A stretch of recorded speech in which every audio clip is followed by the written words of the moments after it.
दरम्यान पोटनिवडणुका पुढे ढकलण्यासाठी राज्य सरकार अध्यादेश काढणार असल्याची माहिती अन्न नागरी पुरवठा मंत्री छगन भुजबळ यांनी दिली आहे। राज्य मंत्रिमंडळाच्या बैठकीमध्ये हा निर्णय घेण्यात आला असून आरक्षणाची 50% मर्यादा ओलांडणार नसल्याचं त्यांनी सांगितलं आहे। आरक्षण जे आहे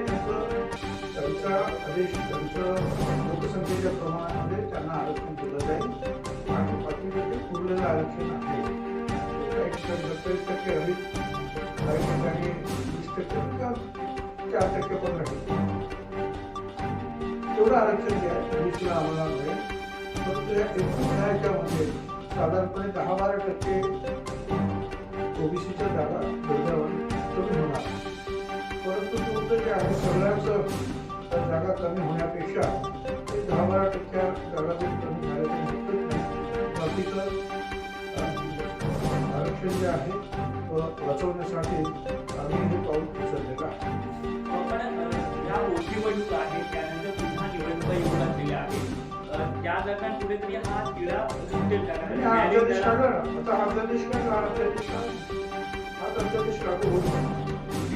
लढा कसा राहिला असेल? न्यायालयीन लढा कसा सुरू राहणार आहे? तो ठीक आहे की न्यायालयाचा लढा जो आहे हा त्यांच्याकडे असलेला टोटल इंजिनिअरिंग दाखल आम्हाला द्या, ही मागणी आपण सुप्रीम कोर्टामध्ये सातत्याने करतो आहोत। ये भी जानना चाहिए जिस तरीके से राज्य सरकार सुप्रीम कोर्ट में लड़ाई लड़ रही है ओबीसी आरक्षण, वहाँ पर सरकार कुछ दौरान चुनाव जारी हो गए, तो इसे कैसे देखकर राज्य सरकार कैसे इसको आगे? हमने कहा है कि आंध्र, तेलंगाना और दूसरे राज्यों में 50% आरक्षण रखते हुए उन्होंने ओबीसी को आरक्षण दिया है। एससी एसटी का जो है उनकी जनसंख्या है उसके मुताबिक ज़्यादा होगा,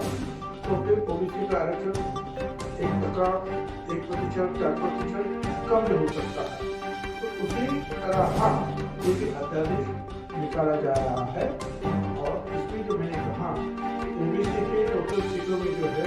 कुछ 10-12% कम होंगे, मगर 90% ओबीसी की सीटें जो है बचाने की हम कोशिश करेंगे। सरकार की कोशिश अंडरस्टैंडिंग से ओबीसी के लोगों को ही दिया जाएगा चुनाव। वो तो ठीक है, जहाँ ओबीसी के जो लोग थे वहाँ ओबीसी जो सब जो हमारी सारी जो है पॉलिटिकल पार्टी जो है वो तो बोल रही है, हमसे बोल रहे हैं कि जहाँ ओबीसी की जगह है वह ओबीसी के उम्मीदवार को आपको खड़ा करना चाहिए। राज्य सरकार की जो कोशिश थी कि कहीं न कहीं जहाँ पर ओबीसी की जनसंख्या ज़्यादा है उस हिसाब से वहाँ पर डाइवर्ट करके एससी एसटी को कम किया जाए, ओबीसी कैसा इस तरीके का किसी भी प्रकार से कुछ भी तो हम 50% का जो क्या करना हुआ है उसके ऊपर नहीं जाएंगे। इस शर्त के साथ हम इलेक्शन में जाना चाहते हैं और उन्हीं को आरक्षण देना चाहते हैं। क्या लड़ाई खत्म हो गई है या काफी लड़ाई तो शुरू रहेगी। हमारी जो लड़ाई जो है कि भाई हमको जो है हमारे एक भी जगह कम ना हो, हमको पूरा 27% चाहिए। अभी हमारे जो 10% भी कम हो रहे हैं वो भी हमको हमारा कम नहीं होना चाहिए, इसके लिए लढाई हमारी इतर जागा घटणार का याच्यामुळे? इतर जागा घटतील का? इतर जागा ज्या आरक्षणा व्यतिरिक्त जे एससी एसटीच्या जागा ज्या आहेत त्या बाकीच्या 50% ज्या आहेत त्या आतमध्ये आम्ही आरक्षण देऊ। 50%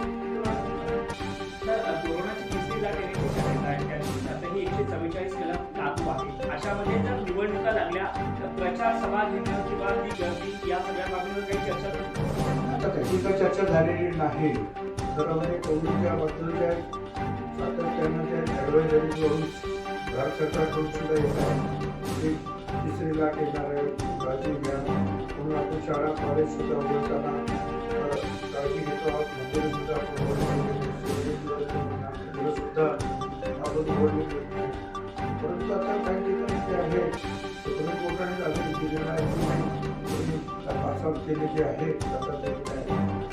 सहा गेले त्या 6 जिल्ह्याची निवडणूक घ्या। आता सुप्रीम कोर्टाचा निर्णय आला सरकारच्या निर्णयाच्या अधीन राहून ते निवडणूक घ्यावं लागतं आहे. आणि त्यामुळे हा अध्यादेश आपण प्रयत्न करतो.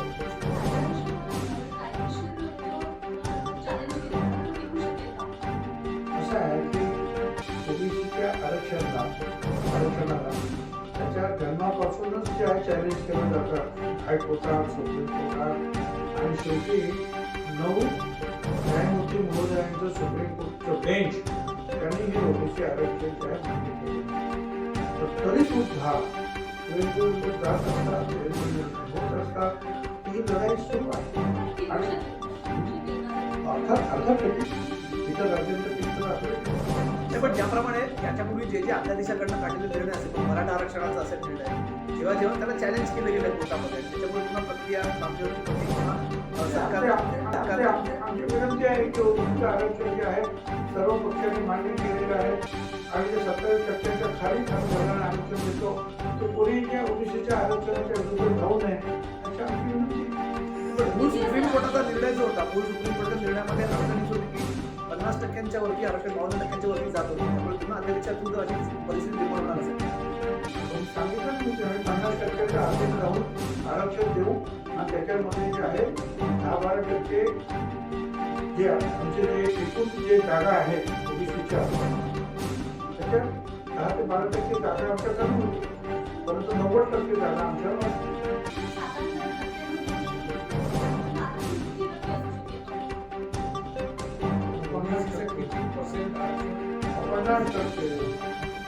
आणि आधीची सिस्टम तर कशी होती प्रत्येक जिल्ह्याच्या टक्केवारी जे आहे ते आरक्षण काही ठिकाणी वाढलं होतं बरोबर 50% वरती गेलं होतं म्हणूनच काही सुप्रीम कोर्टामध्ये काही लोक गेले कारण ओबीसीचं आरक्षण तर तेवढंच राहिलं होतं परंतु विशेषतः या आदिवासी समाजाचं आरक्षण जे आहे काही देशांमध्ये वाढलं कारण त्यांची संख्या जास्त होती त्या संख्येप्रमाणे आपल्याला ज्या सांगितलं त्यामुळे ते वाढल्यामुळे तेवढं त्याचा ओबीसीचं सर पोटनिवडणूक असल्यामुळे अध्यादेश काढला जातोय मात्र पुन्हा निवडणुका महापालिकांच्या आहेत हाच अध्यादेश लागू केला अध्यादेश मग ओबीसी समाजामध्ये एक जीवीचं वातावरण किंवा संतापाचं वातावरण निर्माण होणार नाही आता ते 20% असं आहे की 100% अडचण निर्माण होणार होते ते आपण फक्त 10% निभावलो 90% जे आहे ते आपल्याला आपण पदरात काढून घेतो आहोत आणि उरलेल्या 10%साठी परत आपण लढणार आहोत त्याच्यावर तो विषय आज आला नाही कारण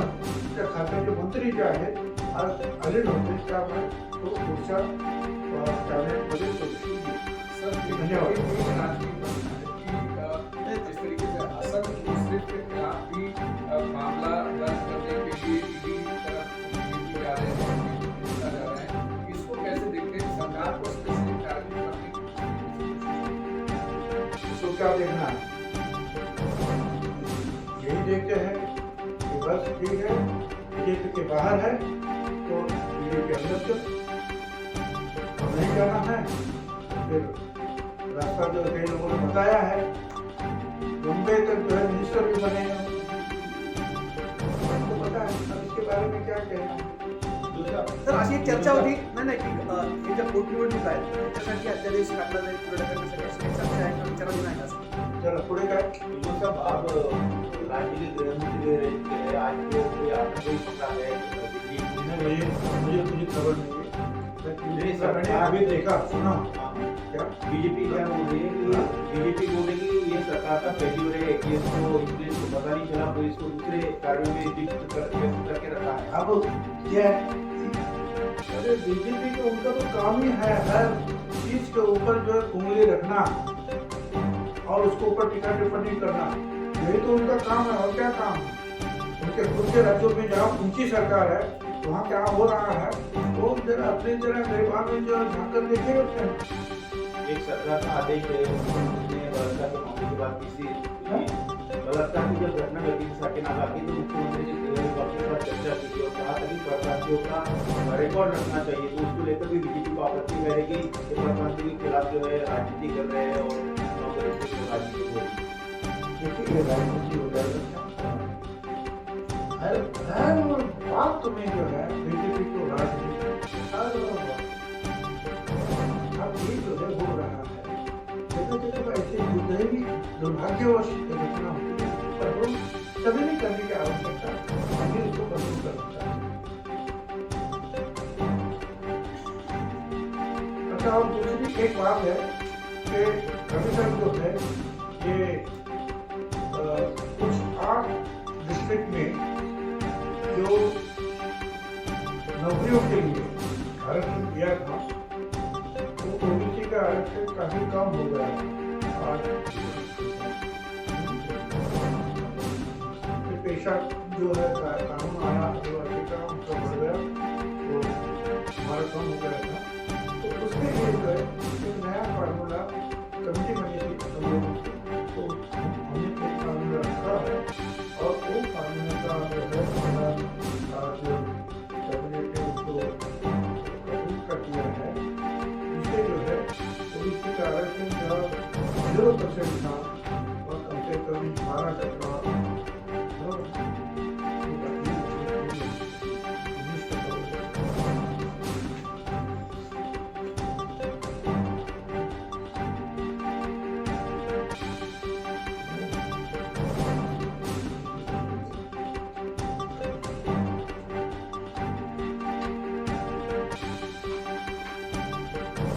उसमें जो है आरक्षण जो कम हुआ था हमारा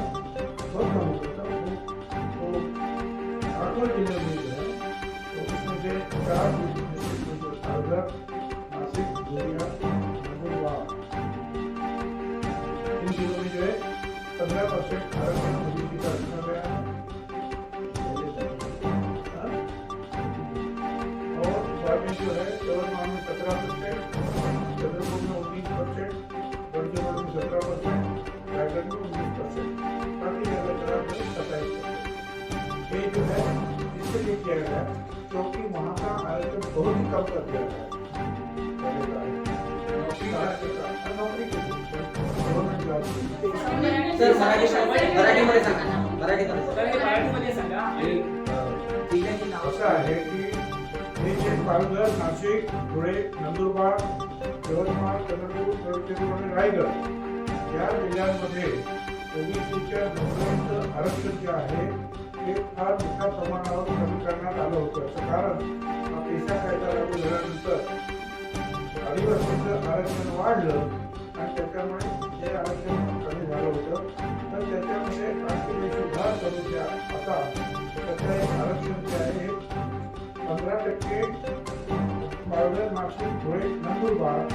17% यवतमाळ चंद्रपूर 19%, गडचिरोली 17% आणि रायगड 19% एवढं आरक्षण आहे बाकीच्या ठिकाणी 27% आहे ह्या आरक्षण जे आता आम्ही सांगितलं 15% 19% त्या ठिकाणी 5%, 2%, 4% एवढंच राहिलं होतं चुकीचं जे आहे मागणी झाली होती ती जी आहे दुरुस्त करण्यात आली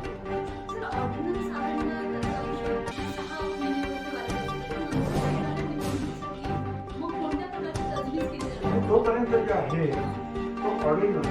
हा आपल्या विधानसभेत येईल आणि सर्व पक्षांचं मान्य असल्यामुळे तो मंजूर होईल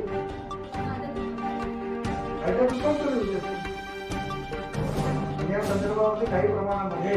फडणवीस साहेबांबरोबर चर्चा झालेली आहे धन्यवाद पूर्ण परिस्थितीवर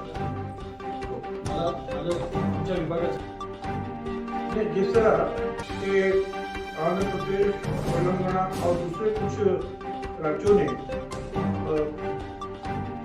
अध्यादेश जो है निकाला है ऑर्डिनेंस और 50% की जो 50% की जो मर्यादा है